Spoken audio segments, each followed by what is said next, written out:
Lideramos el camino de la opinión pública y buscamos que la cultura del debate alcance consensos y soluciones a los problemas de nuestro país.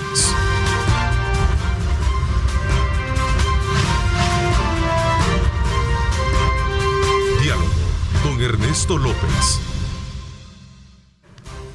Son las 6 de la mañana con 30 minutos, 6 de la mañana 30 minutos. Bienvenidos una vez más a una edición de su programa Diálogo 21, correspondiente a este día jueves 23 de junio de 2022.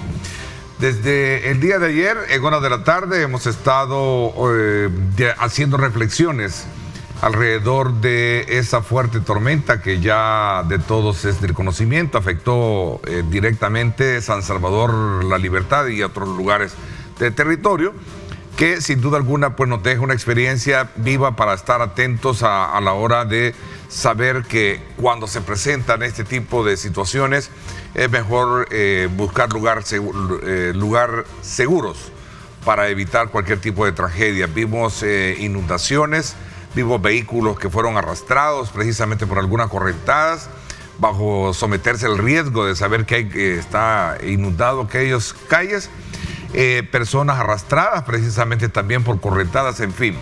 Lo cierto es que nos deja una muy buena lección de poder estar muy atentos para poder evitar ser impactados precisamente por ese tipo de lluvias que sin duda alguna hoy, por la época en la que nos encontramos, vamos a seguir teniéndolas presentes. Así es que desde ya, por favor, tomen consideración, porque entiendo que siguen predominando los factores atmosféricos para la zona, y esto pues de alguna manera pues nos va a dejar también nuevas presencias de lluvia para las próximas horas. Así es que preparémonos cada día mejor. Esta mañana hemos invitado desde luego a dos expertos y conocedores en la materia educativa, Javier Hernández, que por cierto él es presidente de la Asociación de Colegios Privados, y le doy la más cordial bienvenida. Javier, gracias por acompañarnos. Gracias por la invitación, un placer saludarles. El doctor Francisco Acosta también, él es sociólogo, docente, y muchas gracias por acompañarnos de antemano también. Bueno, de antemano no, sino ya un poco después de haber celebrado el Día del Maestro, pues muchas felicidades también, ¿verdad? Muchas gracias. A ambos, Muchas gracias. Vamos a ver, creo que los temas importantes acá tienen que ver con echarle una mirada al tema de la nueva currícula que debe de tener el país de cara a subsanar aquellos vacíos que deja precisamente a lo largo de las evaluaciones que se conocen, tanto para estudiantes como también profesores. Pero antes también quisiera que me dieran sus puntos de vista con relación a la aprobación de la ley Crecer Juntos, que el día de ayer, tras una extensa jornada de discusión, pues fue aprobada, y donde se tocan aspectos que tienen que ver también con el tema de la educación. A ver. Bueno, definitivamente nuestra Asociación de Colegios Privados de El Salvador ha estado pendiente del acontecer legislativo en materia educativa. Nos ha interesado el tema. Realmente reconocemos la iniciativa muy positiva de la primera dama de la República y por supuesto del gabinete que tiene que ver con las reformas de estas leyes que ahora pues van a llamarse la ley de Crecer Juntos para la primera infancia. Nos interesa por supuesto las reformas legales que puedan venir a ordenar la sociedad, y en materia educativa mucho más, y más cuando estas leyes lleven consigo el interés de responsabilizar al ciudadano de cada una de sus acciones. Estamos interesados en que esto pues camine de la mejor manera para poder llevar a crear una sociedad responsable. Nos preocupa también que de repente pues quisiéramos nosotros dar nuestra opinión, nuestra posición acerca de lo que se aprueba en estas leyes nuevas. Y, por ejemplo, hay una aprobación de unas leyes que se derogan y nunca llegan a tener, digamos, el peso suficiente para accionar. Porque de repente las leyes no tienen el financiamiento necesario para poder actuar. Y ese es un peligro que llevan todas las leyes que se aprueban. Esta es una ley muy extensa, toca, digamos, varios ámbitos de la vida social. La parte educativa es una, que nos interesa a nosotros mucho, la parte de salud es otra, específicamente la parte de educación, desde los artículos 33 en adelante, que toca también el capítulo 4, que habla de educación y cultura.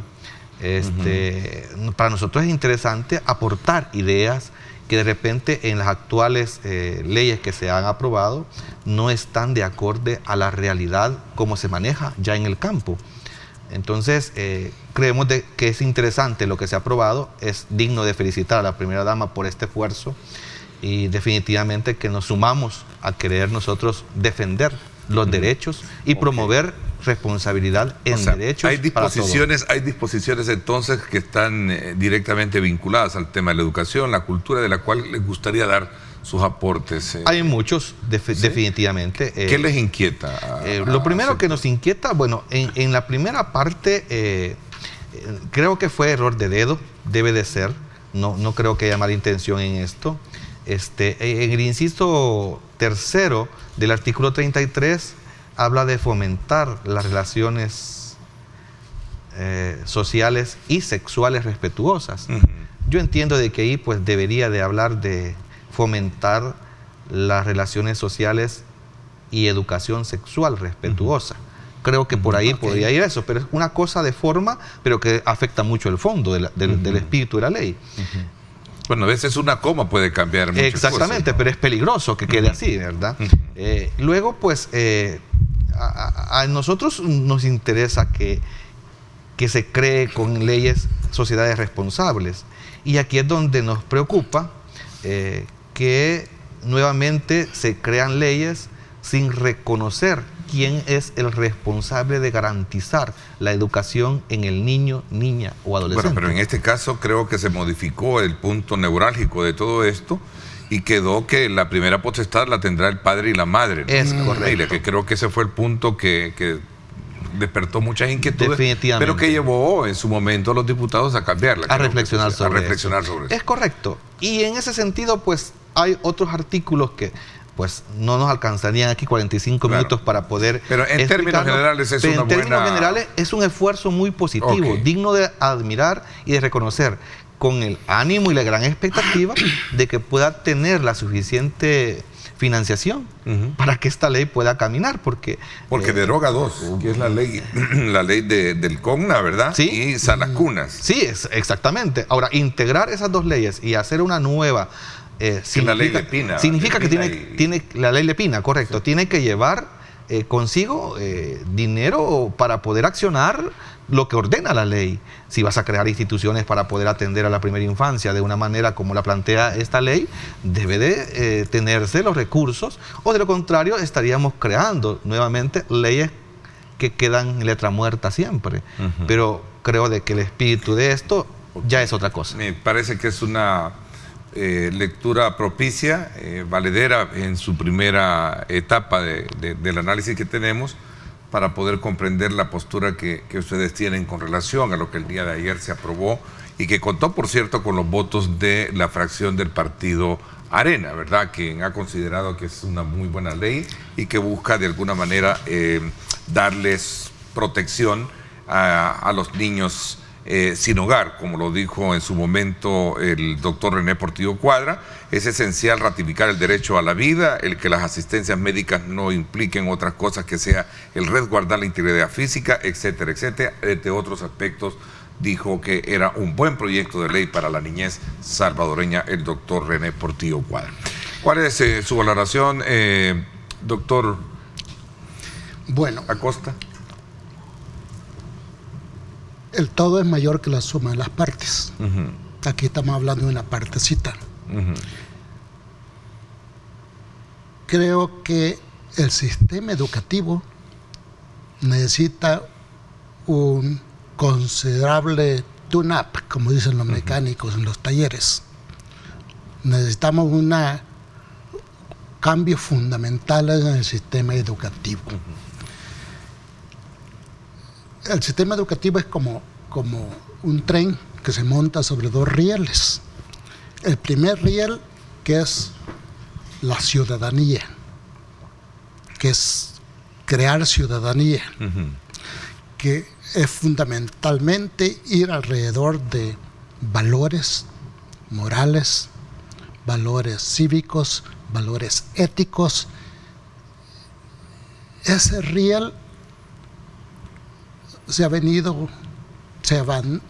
abandonando desde hace 3 décadas, porque entramos al neoliberalismo, donde lo más importante era que preparar gente para que pueda mover botones y que trabaje en el McDonald's, y para eso no necesita gente pensante.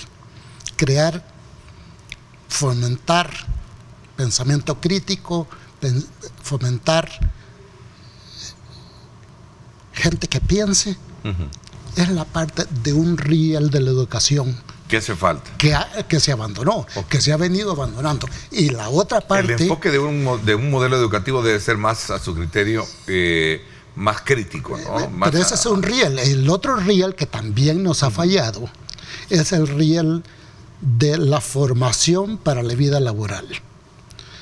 A mí me da muchísima pena entregar un título a un profesional y saber que ese profesional va a ir a la calle a buscar empleo, y no le formamos en la universidad para ser empleador o para ser un excelente empleado. Eso me rompe el alma, porque esa parte también nos ha fallado. Dicho de otra manera, el sistema educativo nos ha fallado. La sociedad ha fallado en ese sentido, y necesitamos usar este momento histórico donde los astros están alineados. Es que me encanta la expresión del doctor García en este foro, donde los astros están alineados para poder hacer cambios profundos en el sistema educativo. Cuando se anuncia la construcción de una super mega prisión,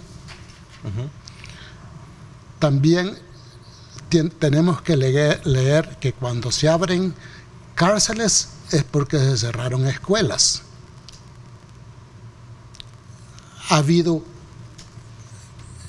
Es implícitamente aceptación que el sistema educativo está fallando. Yo creo entonces que estamos en un momento oportuno, político del país, en que si hay la voluntad política podemos hacer cambios profundos en el sistema educativo, que va mucho más allá de entregar computadoras a los niños. Eso es positivo, sí. pero el punto, digamos, medular de todo esto es ver el proceso de contenidos que debe de tener y el enfoque hacia dónde debe. Sí, mire, entiendo, esto lo conversé con el ministro nuevo, nombrado, ¿sí? Y me decía de que precisamente están bajo la mirada de trabajar en una nueva currícula que vaya acorde a como las exigencias que tiene hoy en día el mercado. Fíjese que tenemos como 43,000 abogados. Oiga, una sociedad como nuestra, ¿para qué necesita tantos abogados? Y seguimos produciendo abogados. Tenemos casi 30,000 docentes, que a propósito, felicitaciones a los educadores por su día, el día de ayer. Tenemos alrededor de 30,000 docentes desempleados y seguimos produciendo docentes. Entonces, aquí lo que necesitamos es que el Estado contribuya para crear políticas de Estado de qué necesita esta sociedad. No podemos seguir formando profesionales para tirarlos a la calle a su suerte. Sálvese quien pueda. Tiene que verse, el Estado tiene que jugar un papel importante en la planificación. Decía un educador chileno, hace poco venía un artículo de él, el Estado y el mercado deben de ser dos actores de análisis a la hora de ver una currícula. El Estado y el mercado. A mí me encanta, por ejemplo, ver en Estados Unidos, donde fui subdirector nacional de educación bilingüe, ver en las universidades, en varias universidades, donde cuando sale el profesional de la universidad ya le están esperando afuera con el trabajo. Porque desde el principio, cuando entró a la universidad, ya este estudiante estaba conducido hacia qué va a hacer cuando termine su profesión. Y aquí es una tragedia. Los manda a la calle, sálvese quien pueda. Ese es otro de los grandes. Ese es un serio problema. Y otro de los problemas que tenemos es, lo que quiero decir es que qué bueno lo que pasó ayer, que en la ley que se pasó hay un componente en la parte educativa. Qué bueno. Pero yo quiero ir más allá de eso. Yo quiero ir a decirle a la sociedad y a los que toman las decisiones que ahora que los astros los tenemos alineados, imposible pasar la renovación de la ley de, ¿cómo se llama?, que está de estado de excepción, sin que los astros estén alineados. Entonces, ¿qué tal si tomamos esta oportunidad para también cambiar el modelo educativo del país? El modelo educativo. ¿Qué piensas tú? Porque yo creo que esa es la esencia de lo que resulta al momento de hablar o tocar un tema, que parte, como lo vimos desde el día de ayer con esta aprobación, pero también aquí hay un macro, ¿no? Hay un macro. Que tiene que ver el Estado y el mercado, como decía este pedagogo chileno. Reconociendo que el mercado es parte del Estado. Esas relaciones sociales que tienen que ver con un antes y un después de un, digamos, momento de reforma educativa, es donde nosotros podemos reflexionar y evaluar qué tanto la reforma anterior, que ha durado tanto, nos ha llevado a tener tanto o poco éxito como sociedad. ¿Qué tan competitivos somos ahora, producto de una reforma que se llevó a cabo en los 90 para acá, posguerra? ¿Qué tanto podemos nosotros ahora decir, acertamos en esta parte y no acertamos en esta otra?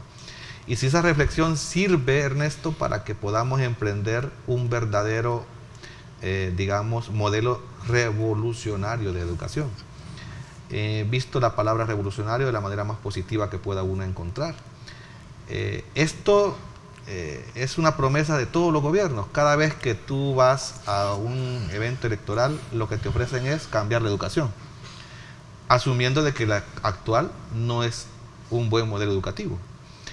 Y la gente cree esos proyectos y se crea expectativas grandes sobre el actual modelo educativo, que todavía está consumiendo currícula ya desactualizada, textos escolares que, aunque algunos son nuevos, no son los mejores. Y ustedes como colegios privados se apegan, perdón que te interrumpa, ustedes se apegan a algunas herramientas o lineamientos, porque la vez anterior vi una cierta crítica al desarrollo de ciertos elementos instructivos que, de acuerdo a la representación que tú tienes de colegios privados, no llenan un poco la expectativa de la, digamos, de la calidad del enfoque que a lo mejor ustedes tienen en sus programas, ¿no? O siempre están regidos y normados por la... El texto es un perfil técnico, de acuerdo, una herramienta que, si tú quieres definirla, es la que te marca el estándar del centro educativo. De acuerdo. De acuerdo al texto que manejas, es la capacidad que se le exige al docente para enseñar, y es la capacidad que se espera se pueda construir en un estudiante en su perfil de egresado, de cualquier nivel. Entonces, el sistema educativo tiene a su base una currícula que ordena los contenidos y un texto que desarrolla los contenidos, y un docente que entrega esa formación académica, cognitiva, actitudinal por medio de estos textos, que es un punto de partida, no es el único, hay más. Pero la calidad de un sistema educativo se puede medir de acuerdo a lo que se está enseñando y de acuerdo a lo que se está produciendo en educación. Si lo que produces en educación le está sirviendo a la sociedad, significa de que tú vas a tener menos desempleo, menos subempleo, vas a tener mayor crecimiento económico, vas a tener mayor representatividad académica internacional, o sea, podemos exportar productos académicos. Quiere decir que vamos a ser competitivos ante sociedades que están en la línea de poder sobresalir en materia educativa, en materia técnica, en materia académica, y eso te pone ya en un, digamos, nivel en el que puedes definirte como país, que educativamente puede ser como modelo para otros países, pero no es el caso nuestro hoy por hoy. Puede ser que se esté construyendo, Ernesto, un nuevo modelo educativo en el país, pero todavía no conocemos cuál es ese modelo. El ministro en su momento, te digo, lo conversábamos, y de hecho tengo acá parte de esa información. Educación lleva a cabo una reforma curricular, dice ministro interino. Esta es una información de un matutino de fecha 24 de mayo de este año. Un ejemplo concreto en todo esto eso es... mismo te puso a decir el ministro anterior. Eso mismo te pudo decir el ministro Canjura. Porque la reforma educativa que se está llevando a cabo es una reforma educativa como de compromiso. Como de compromiso porque hay que hacerla. Pero si quisiéramos hacer la conciencia, las reformas educativas, para poder aplicarlas, tienen una parte técnica que deben de desarrollarse de tal manera que puedan ser efectivas desde que se puedan estas crear con el fin de superación. Y eso es lo que nos estamos viendo. Todo termino la idea. Por ejemplo, si vas a reformar la asignatura, el modelo de reforma no va a llegar, digamos, segmentado. Por ejemplo, las matemáticas que vas a reformar curricularmente tiene con el texto que llegar a los niveles inferiores, y esta generación debe llegar con la reforma integral desde el principio, de tal manera que no toques tú un estudiante formado con unas asignaturas con una reforma y con otras asignaturas con otra reforma.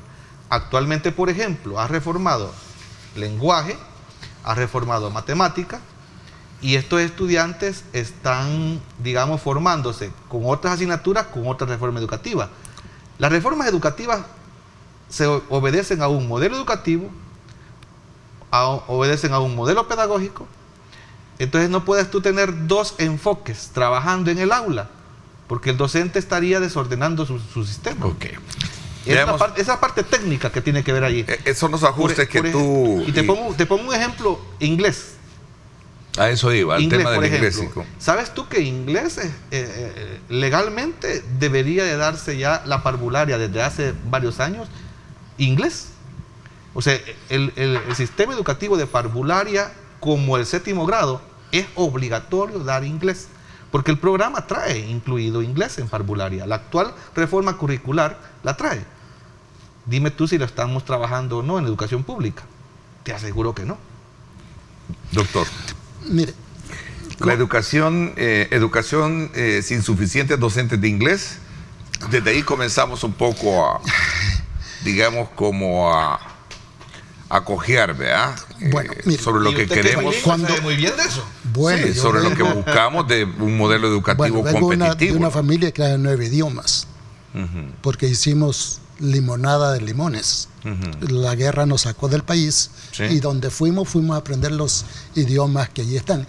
Pero déjeme regresar a donde lo que generó esto. Mire, como lo que yo dije, que este sistema necesita un tune-up a profundidad.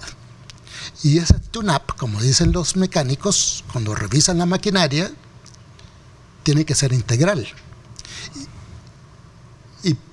Y eso tiene que ver mucho con el sistema económico que se está impulsando. Todavía no sabemos qué sistema económico estamos impulsando.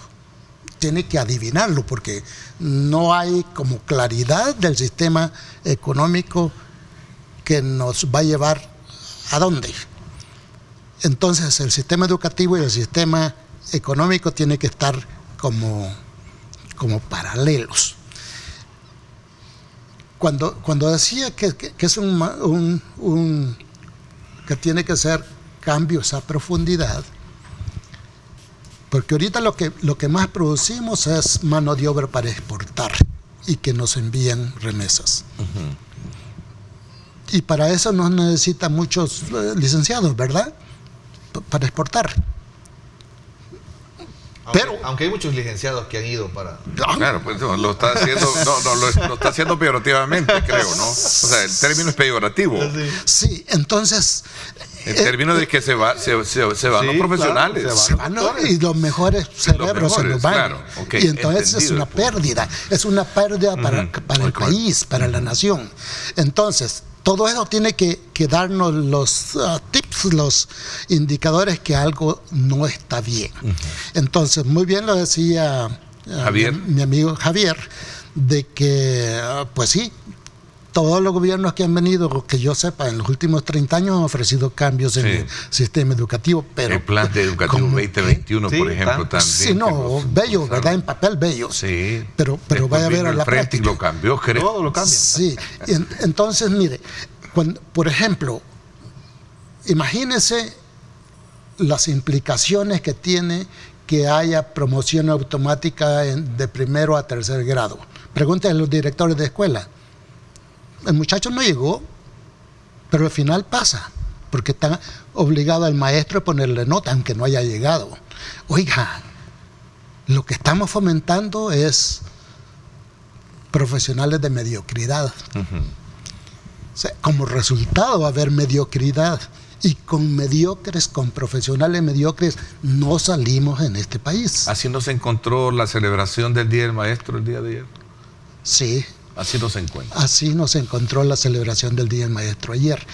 Yo quiero decir que dentro de los maestros hay héroes. No, son dos elementos. Yo solo traje a colación la celebración.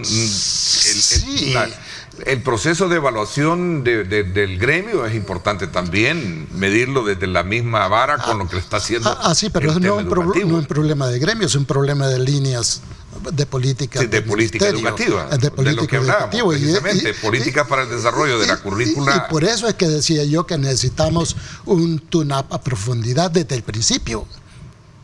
Desde el principio hasta el final, hasta la producción de educación superior. Porque si vamos a continuar en esta dirección, pues sigamos pensando en cuántas cárceles nuevas que van a abrir. La educación que tenemos hoy en día es reflejo de la política que lo define, ¿sí? En primer lugar. Sí. Pero también los actores, sobre la base de la responsabilidad del ente directriz o regulador, en este caso normador, que es la autoridad, juega un rol importante. Segundo, el proceso de formación de los maestros. 2, el tema de las universidades.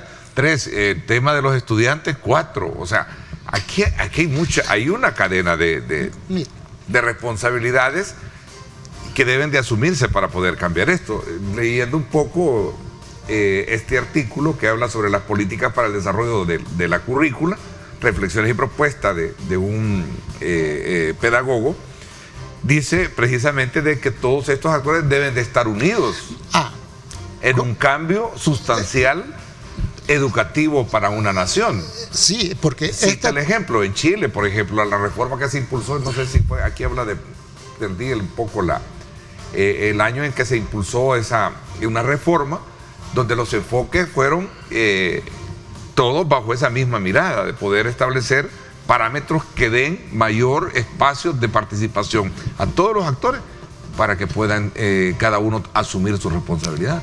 Y aquí, como dice, viene un gobierno de los que han venido en los últimos 30, 40, con cada uno con su propia política. Cuando usted oye y dice, bueno, aquí todos somos responsables de la educación.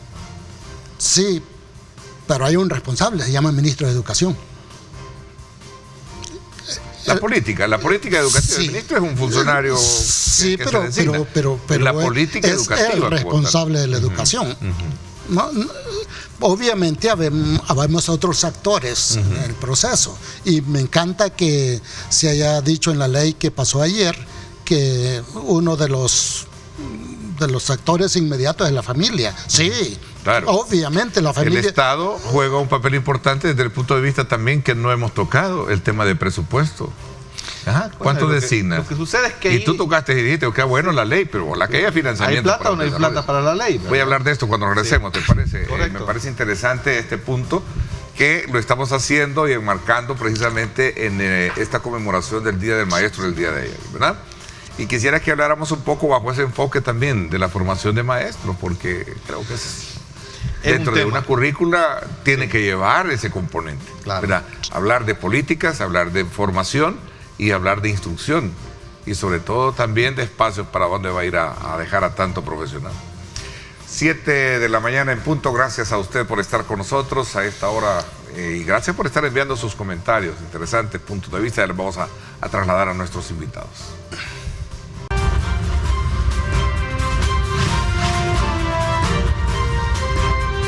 Diálogo con Ernesto López. Bien, muchas gracias por estar con nosotros a esta hora de la mañana. Son las 7:05. Estamos haciendo una evaluación sobre la necesidad de mirar hacia el futuro, trazando una nueva currícula educativa. Esto en el marco de la celebración del día de ayer, que se dio el Día del Maestro. Y estamos desde luego bajo ese enfoque, pero también analizando particularidades que tienen que ver con el modelo educativo que se necesita crear, el proceso de formación que recibe educativo el estudiante actual a partir de la currícula, y el otro enfoque que creo que es importante ver es el tema de la formación, de quién forma a los estudiantes. Yo creo que ese es un elemento que no se puede soslayarse a la hora de ver realmente en su conjunto la necesidad de buscar un nuevo modelo educativo en el país, doctor. Fíjese que, pues sí, en el tune-up que yo estoy sugiriendo. Claro, usted ha venido muy con ese énfasis de tune-up. Muy anglicista. Una reforma completa, una reforma completa. Es porque veo que tenemos las condiciones. O sea, hay si hay voluntad política, okay, hoy es el momento de hacerlo. Pero ese hoy pasa como por un pacto social, fíjese. Ese pacto social comienza por la familia, porque son los primeros, la primera escuela de los alumnos. Segundo, pasa por la escuela y los docentes. Y ese actor que se llama docente es crucial. Ayer decía una maestra, si a mí me dicen mamá a veces, sí. Entonces, y los otros actores, las universidades, el sector económico, el sector empresarial, tenemos que hacer como un pacto social de nación, de la nueva nación. Y ese pacto social pasa por cambios de chip. Bueno, a veces porque lo buscamos o porque se impone. La pandemia nos impuso el paso de la clase presencial a la clase en línea. Y eso ya tuvo cambios en esta sociedad. Encontrar un muchacho allá en un cerro de Tejutla, en un árbol de coco, sí, para encontrar señal. Eso es muy simbólico, tremendamente simbólico, es decir, algo está pasando en esta sociedad. ¿Y qué lo vino a cambiar? Pues una pandemia. Bueno, algo que yo he venido empujando desde hace mucho tiempo, pero la pandemia dijo, sí, aquí está. O sea, la clase en línea, ¿por qué? Porque tenemos 3 millones en Estados Unidos y muchos en otros países, y ¿por qué no damos clases en línea desde acá a esa población? Pero hay limitantes y todo lo que quiera, pero dice, no, pues la conclusión que quiero decir es que el concepto de clase que ahora tenemos y de universidad que ahora tenemos ya se está transformando. ¿Para dónde? Eso es lo que hay que determinar. Pero lo académico, la formación de docentes, mire, en realidad eso también se abandonó. Para mí, un punto de honor que el expresidente Sánchez Serén debió haber hecho en su presidencia es regresar ciudad normal a los docentes. Cuando usted habla con docentes que se formaron de allí o de las normales de aquel tiempo, siempre hablan muy bien de aquello, siempre hablan muy bien. Y yo digo, ¿y por qué no regresamos a esa parte que los docentes son un componente esencial para el sistema educativo? Entonces, ¿por qué no esa tarea la regresamos? asumieron, comercialmente se asumió a partir de las universidades, ¿no? Sí, pero en el sistema, Porque en digamos, aquel entonces las escuelas neoliberal, normales eran una profesora o un profesor de escuela normal se caracteriza esa cosa seria. marcadamente de otro. No, estamos hablando de pedagogos. Y la pedagogía en 3 décadas como enseñanza se abandonó. ¿Por qué? Porque pesó el sistema neoliberal del concepto de educación, que es... Ok. ¿Qué piensas tú sobre ese elemento y qué valores más puedes agregar? Bueno, Javier? Porque hay un elemento que yo contigo, y perdona un poco Sí. que lo hemos visto desde el punto de vista, valga la redundancia, también de la dignificación del sector, ¿verdad? Bueno, estos marcharon ayer un grupo de docentes y ellos decían, no tenemos nada que celebrar, dice, pero lo que queremos es por lo menos tener un retiro digno, dice, hablando de seguridad social.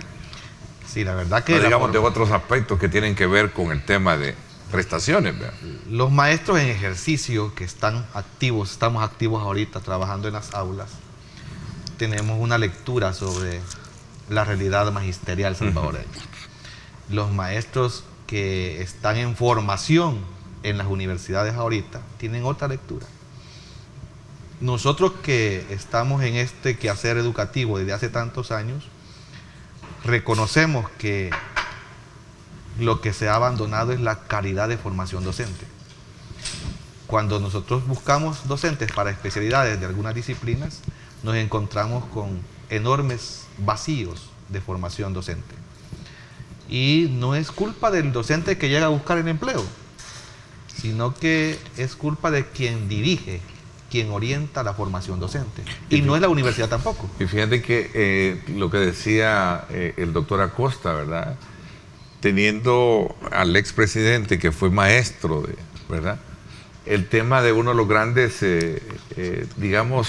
íconos, y por lo cual el 22 de junio se celebra el Día del Maestro, porque el día que falleció el general Francisco Morazán, que fue un reformista, ¿verdad? Que fue considerado un reformista y dignificador de los docentes en el país. Pero antes de ser presidente, Sánchez Serén fue ministro.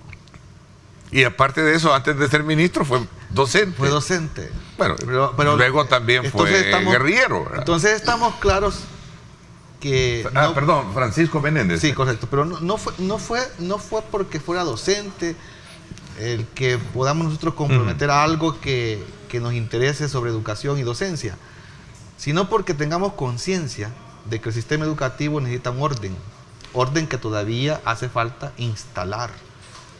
Orden en todo campo, en el campo administrativo de la currícula, en el campo administrativo de lo que puede obedecer a grandes cambios esperados. Hemos tenido, por ejemplo, formación docente que anhelamos que sea mejor, hemos tenido producto educativo que anhelamos que sea mejor, hemos tenido, competencias académicas que deberían ser mejores. Te dejó la PAES un mal sabor, Avanzo no te deja un buen sabor todavía. Tenemos todas las evaluaciones que tienen que ver de educación superior, los abogados, por ejemplo, los médicos, por ejemplo. En todo campo académico, profesional, preprofesional que estamos teniendo, estamos lamentando tener una mediocre formación, porque las pruebas que ellos mismos hacen están demostrando que hace falta más que hacer. Y en este campo la currícula se queda corta, la formación docente se queda corta, el sistema educativo se queda corto para responder a estas necesidades. Internacionalmente hemos visto cómo medallas de oro hemos traído al país provenientes de un sistema que poco obedece a la currícula nacional, que es el sistema privado. Si nosotros nos apegáramos al 100% de la currícula actual, no lograríamos lo que estás viendo ahorita en pantalla. No lograríamos esas medallas. Tenemos que dar un poco más, Ernesto. Tenemos que trascender como educación privada. Tenemos que utilizar otros textos, tenemos que utilizar más herramientas, tenemos que tener nuevas tecnologías, tenemos que tener maestros mejores formados. Nosotros capacitamos a los docentes extra de cómo se deben de capacitar y formar en la universidad. Hay un anuncio del gobierno de invertir $600 millones en el área de tecnología, ¿verdad? Bueno, para educación. el hecho de que haya dinero para invertir es buena noticia.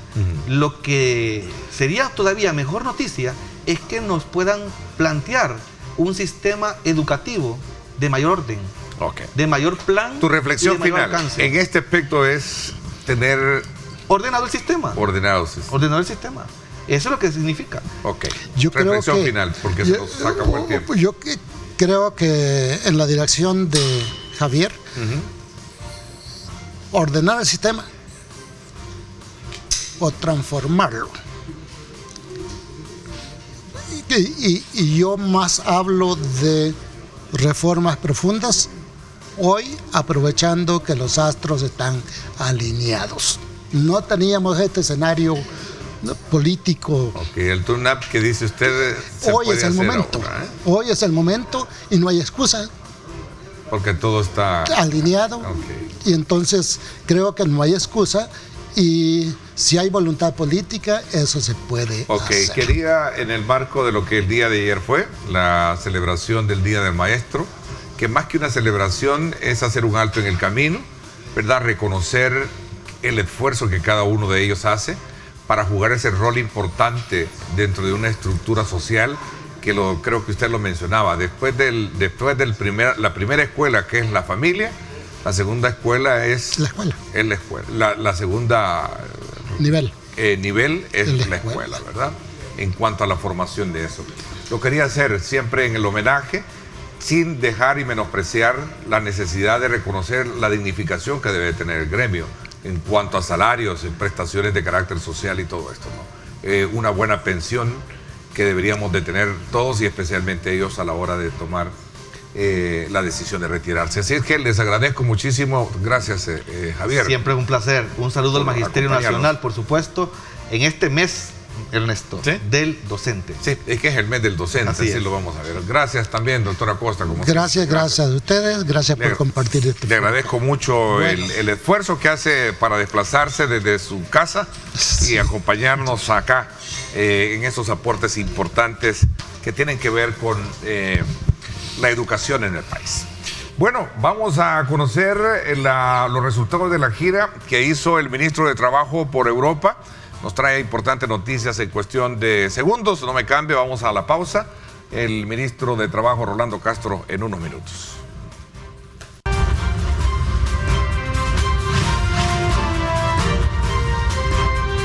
Diálogo con Ernesto López.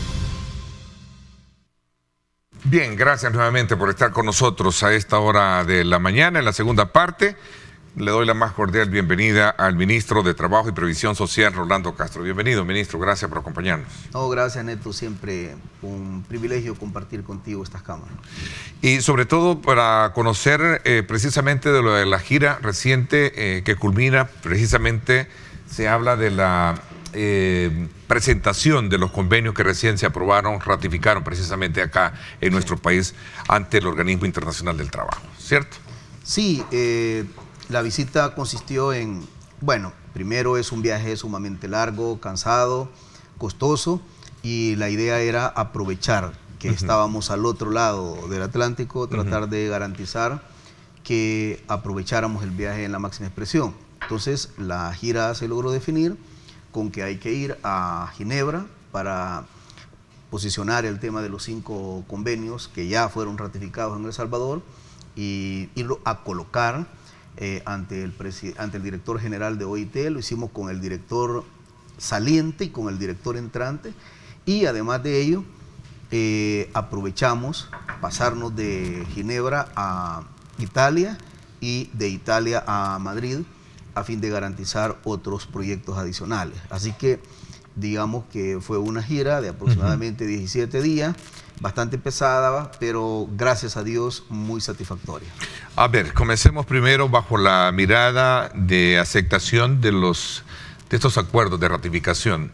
Sí, no, el director general Gudreider de la OIT, pues sacó incluso un comunicado felicitando al Estado salvadoreño porque fue analizado desde el enfoque de él como algo inédito, porque los países y los estados les cuesta ratificar un convenio. Y nosotros en esta oportunidad no planteamos un convenio, ni 2 convenios, ni 3 convenios. Fueron 5 convenios los ratificados.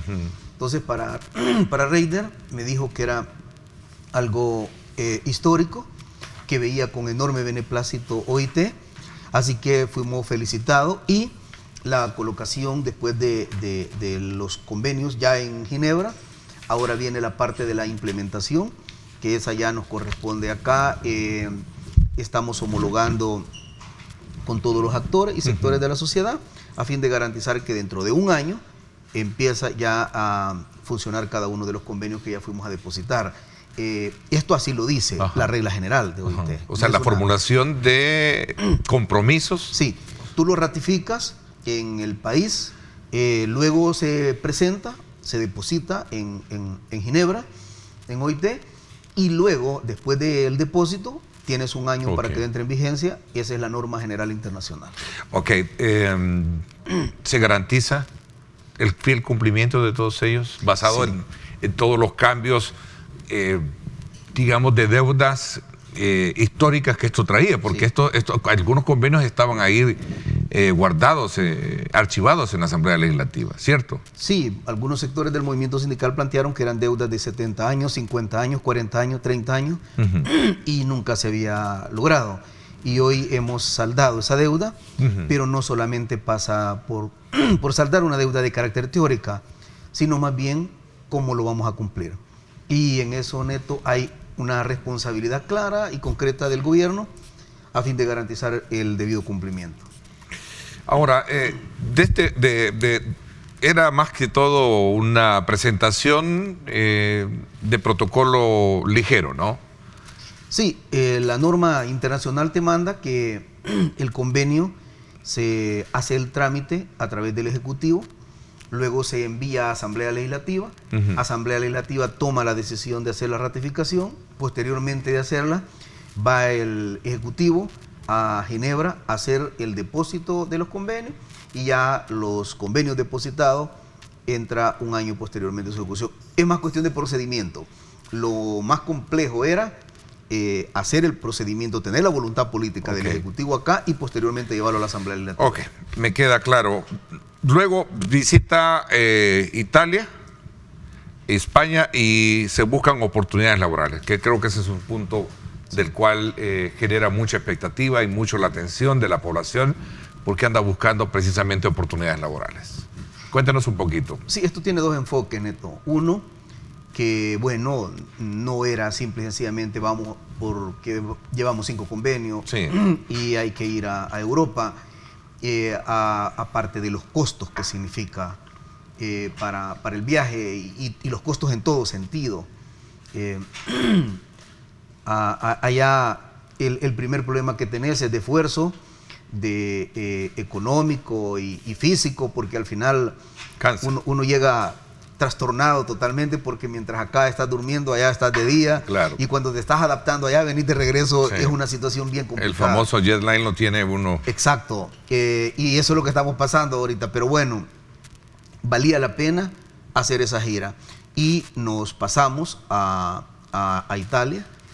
Sostuvimos una reunión con el ministro de Trabajo de Italia, y le planteábamos cómo ayudarnos en el tema del programa de migración laboral. Nosotros queremos que, inicialmente tú te recuerdas que primero fue con Estados Unidos, posteriormente con Canadá. Canadá acabamos de enviar esta semana pasada 3 contingentes, martes, jueves y sábado, y hoy la mirada la queremos poner en el viejo continente. Así que empezamos a explorar los mercados, llevábamos un estudio que en alguna medida el tema de longevidad en España, en Europa, en Europa es bastante complicado.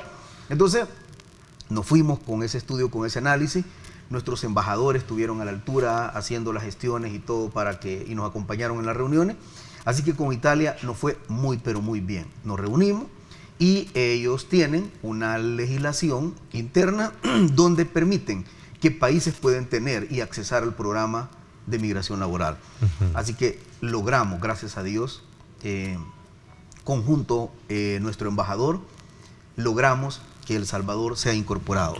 Así que yo todavía en la reunión directa con el ministro, le decía, ministro, denos la oportunidad de hacer una prueba piloto hoy en este año para que conozca usted el comportamiento de nuestros trabajadores, pero además nosotros conozcamos el proceso.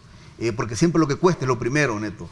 Y, o sea, abrir la puerta es lo que... eso es lo que cuesta. Obviamente, Y ¿no? el ministro, la respuesta fue, a partir de este momento empiezan a trabajar los dos equipos técnicos, el suyo y el mío.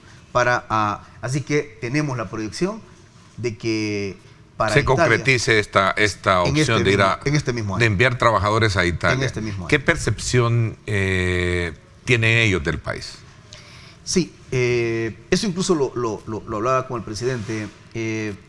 Hay dos tipos de percepciones y nos preguntan siempre que si aclaramos un poco, porque hay una narrativa mediática internacional que lo maneja ANEP, que lo manejan los poderes fácticos de este país, que tienen estructura formada desde hace 30 años de lobby en todas estas instituciones internacionales y venden que este es un país bien complicado, que es un país de dictadura, un país que violenta los derechos humanos, un país, etcétera, etcétera, etcétera. Toda la retórica que acá maneja Cristo Salas, ONG, que nunca defendieron los derechos de las víctimas, sino que ahora están defendiendo los derechos de los grupos criminales.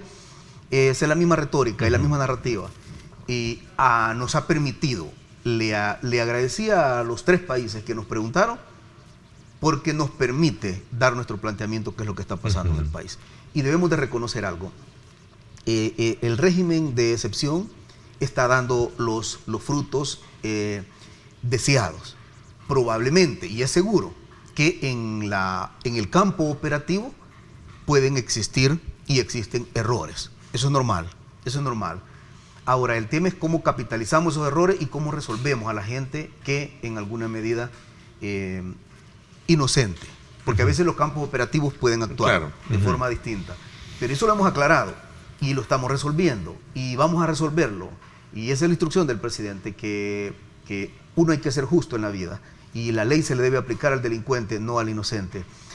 Nos permitió aclarar eso, Neto, y quedaron bastante satisfechos. Por lo menos los 3 países que visitamos lo aclaramos. Ministro, ¿qué necesidades, sobre qué base fue la plática para ofertar mano de obra salvadoreña? Sí. Y reconociendo de las necesidades que ellos tienen en Italia, Sí. ¿que siempre en temas agrícolas o de qué tipo? No, es diversificado. Estamos hablando agrícola, construcción, trabajadoras domésticas, enfermeras y personas para cuidar a adultos mayores, van equipos técnicos incluso. Okay. O sea, es una bitácora de opciones y de oportunidades mucho más distinta y mucho más abierta que cualquier otro país. Porque eso es bien importante, saber cuáles son las necesidades de los cuales, Sí. en las que se pueden colocar. Es diversificado en esto y la bitácora de opciones y de oportunidades es mucho más integral, mucho más grande. Igual sucedió con España, me imagino. Voy a hacer una pausa y regresamos a ver un poco el resultado de España sobre esa base de lo que estamos hablando, porque cada país tiene sus necesidades, ¿verdad? Exacto. Y ahí es donde viene y entra en juego el papel que asumen, en este caso, las comisiones técnicas para identificar y calificar quién puede aplicar a un tema de estos, ¿no? Exacto. A una ocupación de estos. Vamos a la pausa, regresamos, no cambie.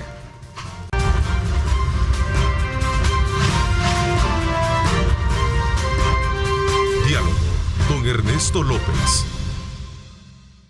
Bien, gracias nuevamente por estar con nosotros. Ministro, pregunta acá un televidente, ¿cómo podemos nosotros, es tanta la demanda que existe, que es bien difícil poder accesar, dice acá, a una plaza para poder viajar o ser partícipe de estos programas? Sí. ¿Cómo se hace el esquema de cogitación en él? Hay una plataforma del Ministerio de Trabajo, mtps.gov.sb. Ahí, cuando uno entra, que es la página principal del ministerio, ahí le tira una cajita donde dice Programa de Migración Laboral, ahí vacía sus datos y luego hay un equipo haciendo los procesos de reclutamiento y selección de personal.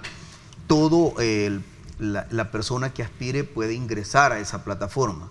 Los únicos que tienen prohibido es los funcionarios y trabajadores del Ministerio de Trabajo. De ahí absolutamente toda la población que considere que necesite una oportunidad laboral fuera del país entra a esa plataforma y ahí se registra. Ahora, todo tiene que ver también con la solicitud que hacen las empresas, Neto. Porque de repente alguien dice, yo ingresé y no me han convocado, no me han hablado. Lo que pasa es que tiene que ver con el perfil que la empresa está solicitando. Así que, pero ahí está la dirección electrónica en la que pueden ingresar. Veamos, España también. ¿En qué consistió la reunión? Que obviamente fue para ver programas de trabajo temporal, pero sobre todo también bajo la mirada de qué necesidades y bajo qué mecanismos también de participación en este tipo de programas. Sí, ahí nos reunimos con el secretario de el Ministerio de Inclusión y Seguridad Social y Migraciones. Nos reunimos porque ellos son los encargados de este tema eminentemente migratorio, y le planteamos de firmar un convenio binacional a fin de garantizar condiciones que trabajadores puedan viajar a España, ir a laborar por la vía legal y ordenada.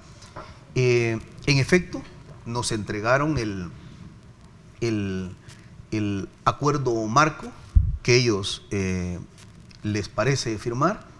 Lo estamos revisando ahorita, está en justicia en este momento, pidiendo una opinión al ministro de Justicia por un tema migratorio que hay en especial, y nos comprometimos que en el lapso de 10 días le íbamos a hacer llegar para que lo analizara y en los próximos días, en los próximos meses, firmar ya el acuerdo binacional entre España y El Salvador para también poder enviar trabajadores a laborar a España. No es nuestro interés exportar trabajadores. Nuestro interés es que la migración sea de forma circular, que nuestros trabajadores puedan ir a trabajar 6 meses, 8 meses, 1 año. Bueno, en Canadá están yendo 2 años y a los 2 años regresan, para no romper el tema de la integración familiar, ya que nosotros somos partidarios que la familia es el epicentro de la sociedad. Así que, pero también nos permitió abordar otros temas. Y lo hicimos en los 2 países. El caso de la gente que ya está trabajando allá. Alguna gente que porque ellos tienen un problema de migración ilegal. No tienen un estatus. Sí. Entonces abordamos ese tema, de ese segmento. Y por ejemplo en Italia, retrocediendo, en la parte de Milán hay una concentración bien grande de salvadoreños, que sobre todo personas que están cuidando a adultos mayores allá. Entonces su estatus está un poco complicado, abordamos ese tema. Y abordamos una tercera arista, Neto, y lo hicimos también en España, que son las personas que hace 3 años se fueron de este país pidiendo asilo. Y resulta que el país, en ese momento era un país con un riesgo de semáforo en rojo a nivel mundial, pasaba bastante un poco el tema este. Sí. Pero luego, cuando el Plan Control Territorial y las condiciones que están en el país ahorita, baja el nivel de peligrosidad en El Salvador, para ellos fue un poco impactante, porque entonces los países dicen, ya no están las mismas condiciones de El Salvador. Entonces abordamos esos temas y me siento tan satisfecho que España nos dijo que no nos preocupáramos, que este proceso va a seguir normal y que no tienen las mismas políticas que otros países tienen migratorias, que el sistema migratorio que tienen ellos es con un epicentro centrado en el derecho humano. Así que vamos a trabajar el estatus del segmento que están laborando, y 2, vamos a trabajar... Qué bueno escuchar eso por todos aquellos que están especialmente en España y la comunidad de Milán, que es muy grande también, en Italia, de salvadoreños que han migrado precisamente buscando también un sueño de progreso, ¿no? Sí, una parte de las autoridades de Italia nos decían, miren, ceder la llave de la oficina de la empresa se necesita confianza, pero ceder la llave de la puerta de su casa, donde va a entrar a la casa a cuidar a su familia, todavía el nivel de confianza es mayoritario. Y los salvadoreños y salvadoreñas que están trabajando en Milán, que están trabajando en casas, cuidando personas, adultos mayores, lo que sea, les hemos confiado en nuestra familia y han mostrado mucha honradez, mucha honestidad y mucho trabajo. Así que es una buena carta de presentación y por eso abordamos los 3 segmentos de un solo. Interesante. Mire, esto también me trae a colación el convenio que se tuvo con Argentina también. Creo que anda también en esa misma lógica, ¿no? Con Argentina firmamos un convenio con el ministro de Trabajo de Argentina, allá en Ginebra, aprovechando porque ahí es el cónclave prácticamente y el encuentro con todos los funcionarios del mundo, y firmamos un convenio de cooperación eminentemente técnica. Argentina va totalmente avanzado en El Salvador en un montón de aristas. Así que hemos firmado un acuerdo de cooperación eminentemente técnica, intercambio técnico con ellos, y nos ha ido muy bien. Después de firmar con el ministro de Trabajo, firmamos con la UOCRA, que es el secretario general que está saliendo ahí ahorita. La UOCRA es una organización sindical en Argentina que es sumamente poderosa, que trabaja en el área de construcción, que tiene un sistema de seguridad social que lo dan ellos, dan servicios de salud, ellos propiamente. Y su servicio de salud es competitivo con el servicio privado de salud en Argentina. Es buenísimo, es de altura, de alto nivel. Entonces estamos intercambiando con ellos también para ver si acá está la unidad sindical salvadoreña que aglutina a cerca de 250 sindicatos, que lleva un proyecto ahorita de la construcción de un propio hospital del movimiento sindical para apoyar a los trabajadores. Copiar un poco el tema de la UOCRA en Argentina, y hemos firmado este convenio y Dios mediante, pues vamos a tener resultados. Ahora, nosotros sabemos, y preguntan acá un televidente, sabemos bien, dice acá un televidente, de cómo Estados Unidos ha favorecido. ¿Es el mismo proceso que se hacía con el Ministerio de Trabajo con Relaciones Exteriores? Porque es a través de Relaciones Exteriores a Estados Unidos. Sí. Pero ya no hay programas, o sí siempre se están haciendo. ¿Cómo no? ¿Cómo no? Lo que pasa es que nosotros... Temporales de trabajo. Sí, nosotros fuimos los que firmamos prácticamente el convenio entre Washington y El Salvador. Sí. Pero en eso estuvo la ex embajadora intervencionista, y tuvimos problemas sumamente serios. Yo principalmente tuve problemas con ella. La situación se puso tensa. Yo no soy un funcionario genuflexo, Neto. No puedo serlo. No puedo serlo. Aquí había gente que la embajada la veía una gradita abajo de Dios. Yo la veo como cualquier cuerpo diplomático. Entonces, a raíz de esa dificultad que tuvimos, se tomó la decisión de que el programa con Estados Unidos mejor lo maneje Cancillería. Y Cancillería lo está manejando.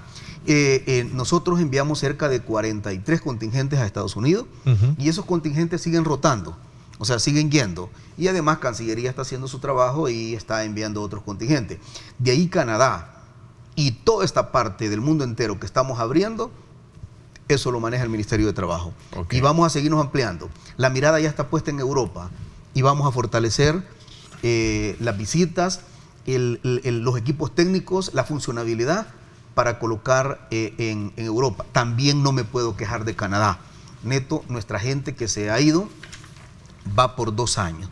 Tienen salarios sumamente dignos, fuertes, y el único gasto, la única erogación que están haciendo ellos de carácter financiero, solamente su alimentación. De ahí todos los gastos son pagados por los empleadores de Canadá.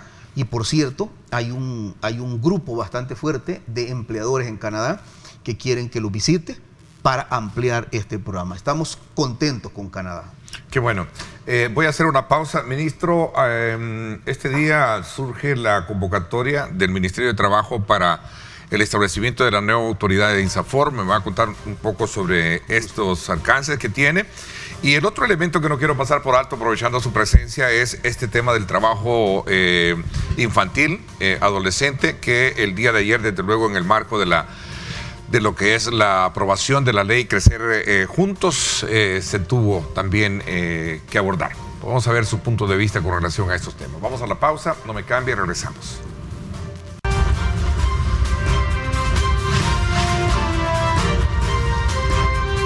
Diálogo con Ernesto López. Bien, gracias nuevamente por estar con nosotros. Vamos a aprovechar estos minutos, ministro, para conocer sus valoraciones en torno a lo que el día de ayer se aprobó, la ley Crecer Juntos, la cual define condiciones para el trabajo de adolescentes. Sí, no, en efecto, a nosotros hubo una parte de la ley que nos pidieron opinión. Como Ministerio de Trabajo emitimos nuestras opiniones.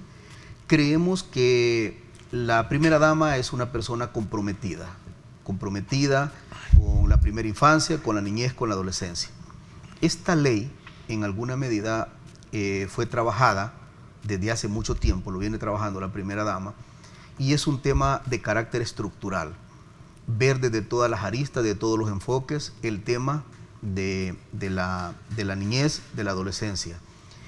A nosotros, como repito, en una parte del documento nos pidieron opinión. Tiene que ver también con el régimen sancionatorio, que va a pasar en su momento, y emitimos nuestras opiniones. Quiero decirte, Neto, que la vida del ser humano inicia desde la concepción. Lo que pasa es de que el Estado nunca tuteló el derecho desde la concepción.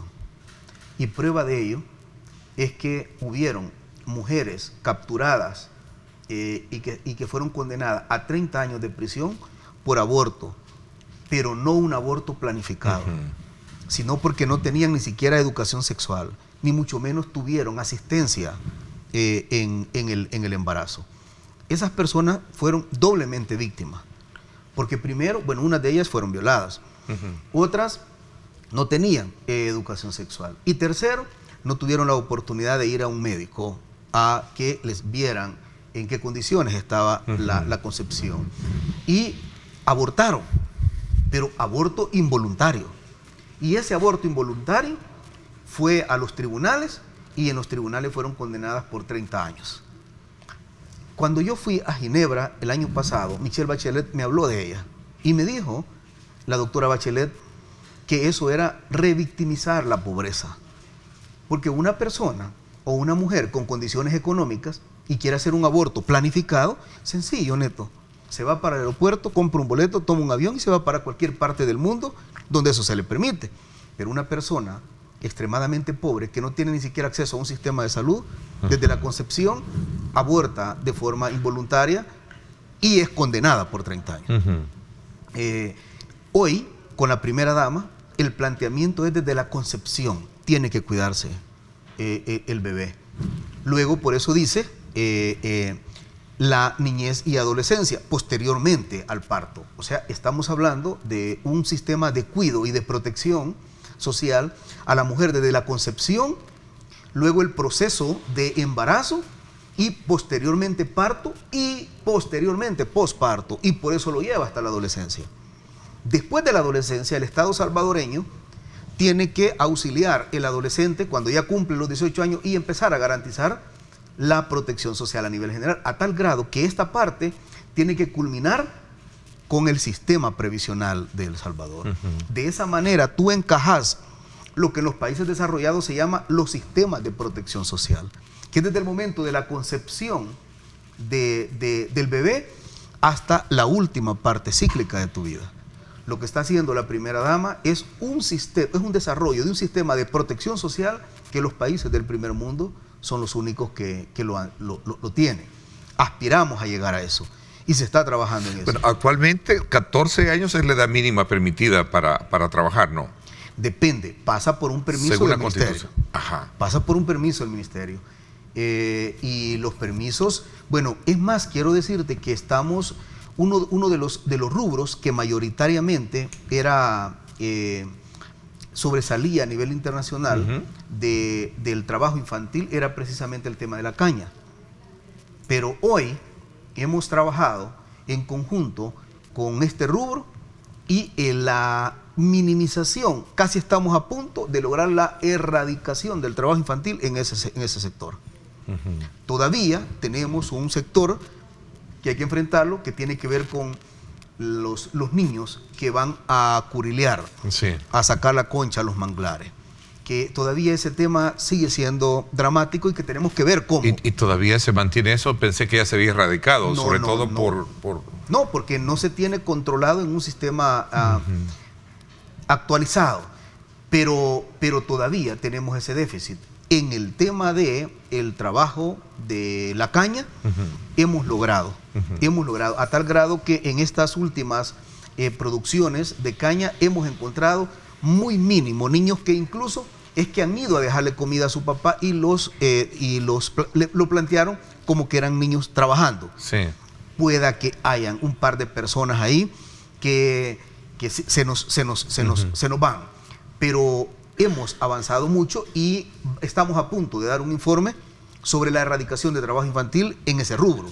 Todavía tenemos la parte de los manglares que te acabo de decir, los niños que están en el tema del curil, de la extracción del curil, pero sí hemos avanzado, Neto. Y esta proyección que lleva la primera dama es una proyección de cuidado y tutelaje hasta la adolescencia, desde la concepción hasta la adolescencia, y después de la adolescencia inicia ya un sistema que debe de tratarse, que el muchacho estudie, se prepare, se forme y además de ello encontrarlo con un mercado laboral que esté disponible.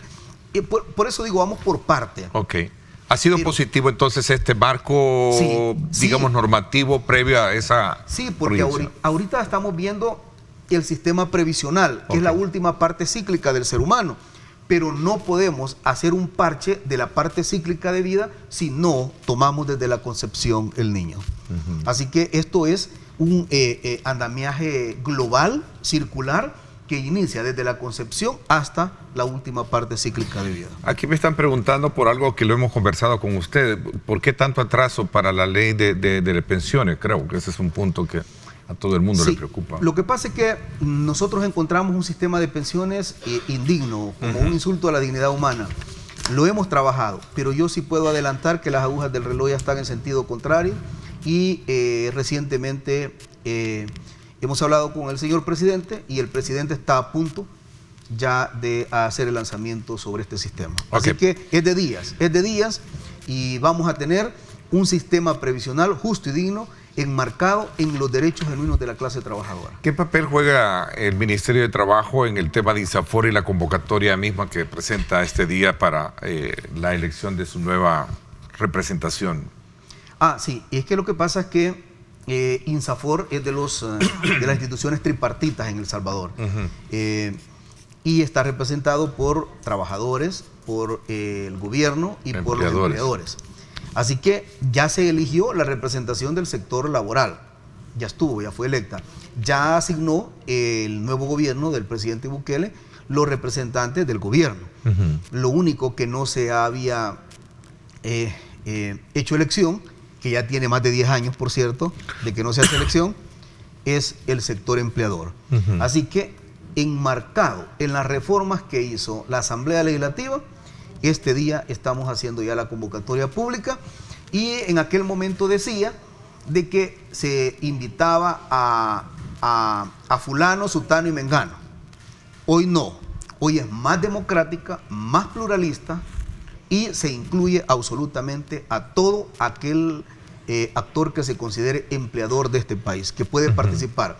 ¿Cuál va a ser el proceso? Tendrán que inscribirse en el Ministerio de Trabajo los que tengan esa aspiración y luego vamos al proceso de elección que va a estar garantizado con mucha transparencia y además de ello va a estar supervisado por muchas instituciones que vamos a convocar a que sean visores y garantes de ese proceso. Ahora, digamos la estructura, la presidencia, ¿quién la nombra? ¿Es el sínodo de representación? Históricamente la ha tenido siempre el sector empleador, pero hay una resolución de la Sala de lo Constitucional donde dice que debe de ser rotativa.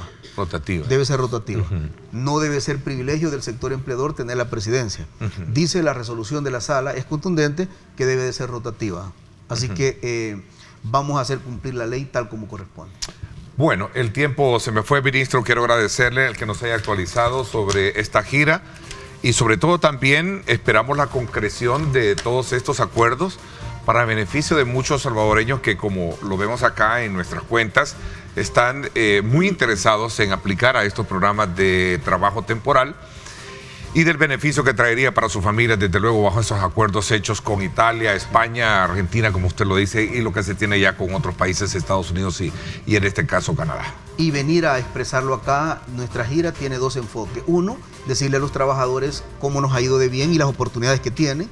Y dos, Neto, que como funcionarios públicos, cada erogación financiera para viajes o lo que sea, creo que tenemos la obligación de rendirle informes al pueblo salvadoreño y este ministro lo está haciendo. Ok, le agradezco, ministro.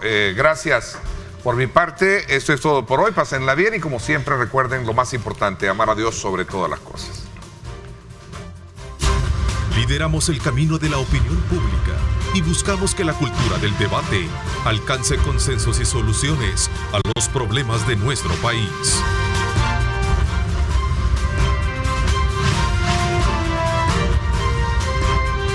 Diálogo con Ernesto López.